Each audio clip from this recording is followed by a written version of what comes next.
Welcome to Quick Receipt Software tutorial. We will explore the report feature in the software. Although there are various types of reports available, the process of preparing them remains the same. Let's get started.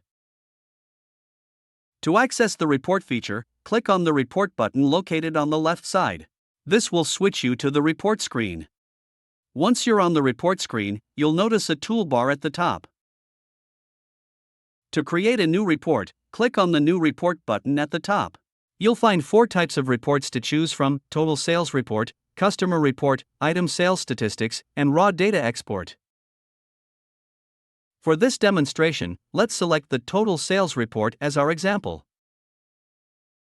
In the Report dialog box, you'll need to provide a name for the report that can be easily identified for future reference. Next, you have the flexibility to specify various criteria for generating the report. The folder option allows you to specify the folders the report will search for. The date range allows you to specify the desired timeframe for the report. You have the option to select from predefined ranges such as current month, previous month, today, or yesterday. Additionally, you can also opt for a custom date range tailored specifically to your needs. Click on the calendar icon to select the date.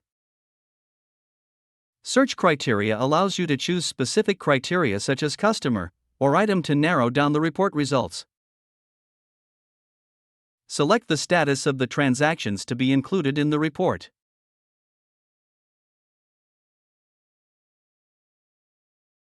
Additionally, you can select which columns you want to include in the report to display the relevant information. Once you've set the criteria, click on the Save button to save the report.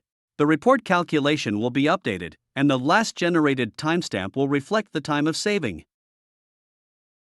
Now that you've saved the report, you can click on Preview button to view the report in PDF format. Click on the Print button to send the report directly to your printer. You can also export the report into PDF or Excel format in the Export menu at the top. You've learned how to effectively use the report feature in Quick Receipt software. With the ability to customize criteria and select desired columns, you can generate reports that provide valuable business insights. Thank you for watching.